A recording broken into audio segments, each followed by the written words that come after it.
Hello नमस्कार जय हिंद साथियों। स्टडी विद मुकेश पाल के यूट्यूब चैनल में आप सभी का स्वागत है।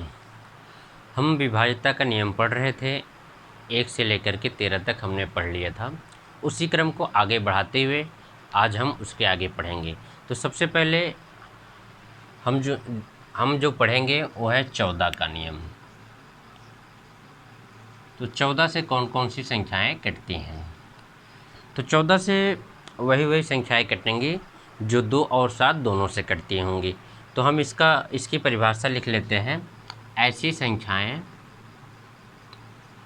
संख्याएँ जो 2 और 7 दोनों से विभाजित हो। ऐसी संख्याएँ जो 2 और 7 दोनों से विभाजित हो। 2 और 7 दोनों से विभाजित हो। 2 और 7 दोनों से विभाजित हो। ऐसी संख्याएं जो 2 और 7 दोनों से विभाजित हो वो 14 से भी विभाजित हो जाएंगी। तो इसको हमें लिखने की ज़रूरत नहीं, क्योंकि लिखने में बहुत ज़्यादा समय निकल जाता है। तो बस हम अब समझेंगे कि कौन कौन सी संख्याएं जो 14 से विभाजित हो जाएंगी। तो हम इसके लिए एक संख्या लिख लेते हैं 784।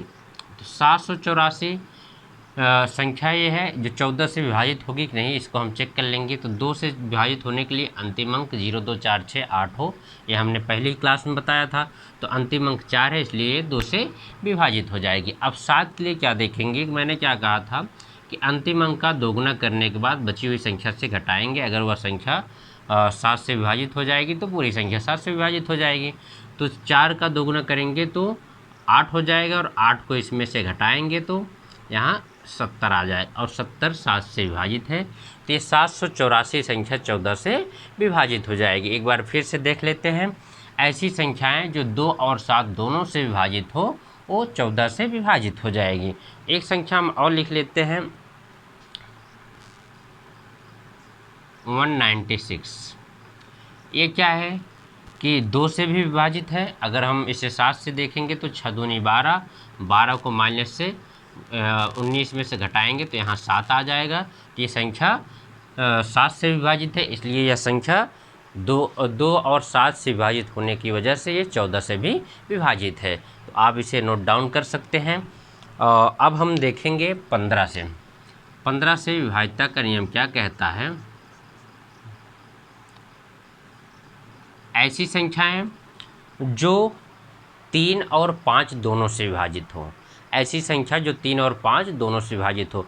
3 का नियम बहुत ही आसान था, हमने पहले ही क्लास में बताया था। 5 का भी पहले ही क्लास में बताया था। तो दोनों को देख लेते हैं। तो ऐसी संख्या पहले इसकी परिभाषा लिख लेते हैं। ऐसी संख्या जो 3 और 5 दोनों से विभाजित हो। 3 और 5 दोनों से विभाजित हो। 3 और 5 दोनों संख्या से विभाजित हो, वो संख्या 15 से विभाजित हो जाएगी। तो एग्जाम्पल के लिए हम ले लेते हैं। जैसे हम अगर बात करें तो 4875, ये संख्या 15 से विभाजित है कि नहीं, तो इसको चेक करेंगे। तो सबसे पहले 5 का ही देख लेंगे। तो 5 का क्या है कि अंतिम संख्या 5 है, इसलिए यह 5 से कट जाएगी। अब हम 3 का देखेंगे। तो 3 का नियम क्या कहता था? सभी संख्याओं के अंकों का योग ये 3 से कट जाएगी, तो पूरी संख्या 3 से विभाजित हो जाएगी। तो 7 5 12, 12 4 16, और 16 8 24। तो इसका योगफल आ रहा है 24, और 24 संख्या 3 से डिवाइड हो जाती है, इसलिए यह संख्या 15 से डिवाइड हो जाएगी। क्योंकि यह 5 से भी कट रही है और 3 से भी कट रही है। 3 से भी कट रही है, 5 से, दोनों संख्याओं के कटने की वजह से ये संख्या 15 से विभाजित हो जाएगी। ऐसे एक दो संख्याओं ले लेते हैं। जैसे 325। 325 क्या है? अंतिम में 5 है, इसलिए यह 5 से कट रही है। और 5 2 7, और नहीं, ये तो नहीं कट पाएगा। 5 2 7 3 10 हो रहा है। तो यहाँ हम 225 ले लेते हैं। 225, तो 5 2 7 2 9, और यह 3 से भी कट रही है और 5 से भी कट रही थी, इसलिए यह संख्या 15 से पूरी तरह से विभाजित हो जाएगी। तो 14 का हमने क्या देखा, जो संख्या 2 और 7 दोनों से विभाजित हो वह 14 से कट जाएगी। और 15 का हमने क्या देखा कि ऐसी संख्या जो 3 और 5 दोनों से विभाजित हो वो 15 से कट जाएगी। तो अब हम आगे चेक कर लेते हैं ये 15 से कट रहा है कि नहीं। एक बार भाग दे लेते हैं, देकर भी चेक कर लेंगे। तो 15 से भाग देंगे तो 15 तियाँ 45, माइनस करेंगे तो 3, और फिर 15 दूना 30, माइनस करेंगे तो 7, और 15 पचे 75। तो ये क्या हो गया, पूरी तरह से विभाजित हो गई। तो मुझे उम्मीद है कि 14 और 15 का आपको समझ में आ गया होगा। आप इसका स्क्रीनशॉट भी ले सकते हैं और इसे नोट डाउन भी कर सकते हैं हम। अब इसके आगे हम 16 का और 17 का भी देखेंगे आज के दिन।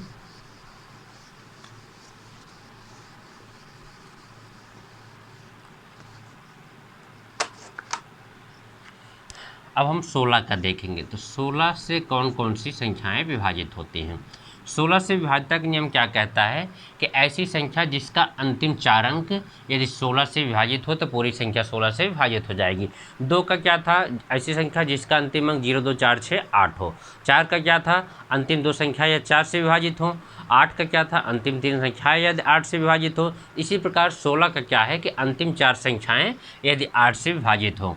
तो इसकी परिभाषा हम लिख लेंगे, दी गई संख्या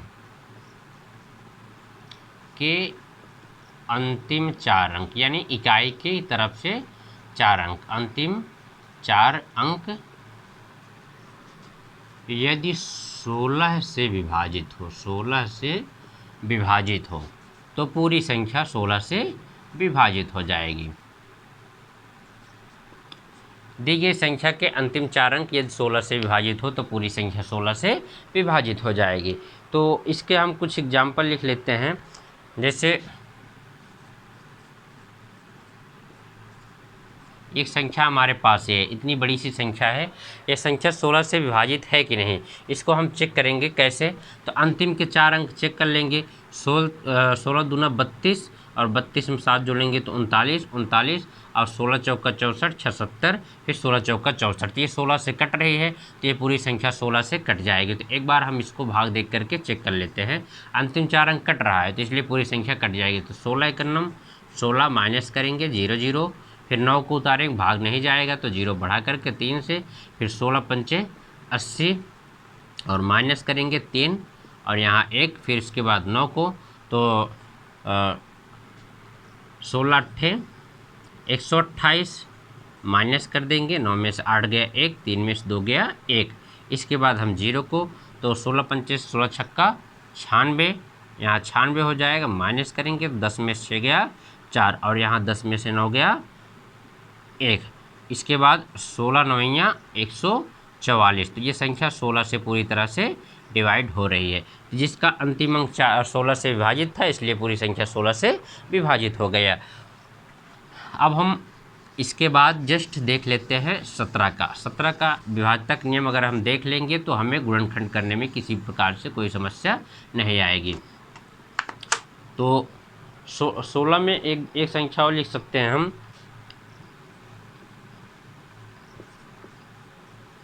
ये संख्या भी 16 से पूरी तरह से विभाजित है, क्योंकि अंतिम के 4 अंक इसके 16 से विभाजित है। 16 पंचे 80, 16 एकलम 16। चलिए अब हम 17 का देख लेते हैं, जो कि आज की क्लास का अंतिम और विभाज्यता के नियम का भी अंतिम होगा।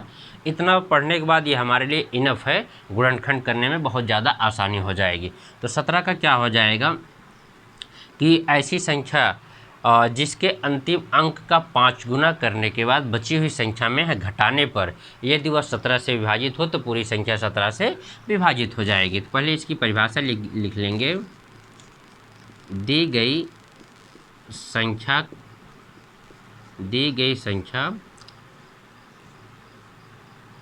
के अंतिम अंक का 5 गुना करके शेष संख्या में घटाते हैं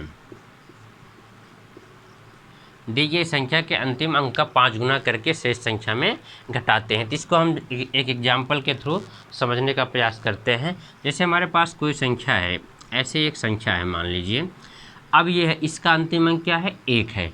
1 का हम 5 गुना करेंगे तो 1 पंचे 5 होता है। अब बची हुई संख्या, ये 3 संख्या बची हैं, इसमें से घटाएंगे तो 7 में से 5 गया 2 और ये हो गया 952।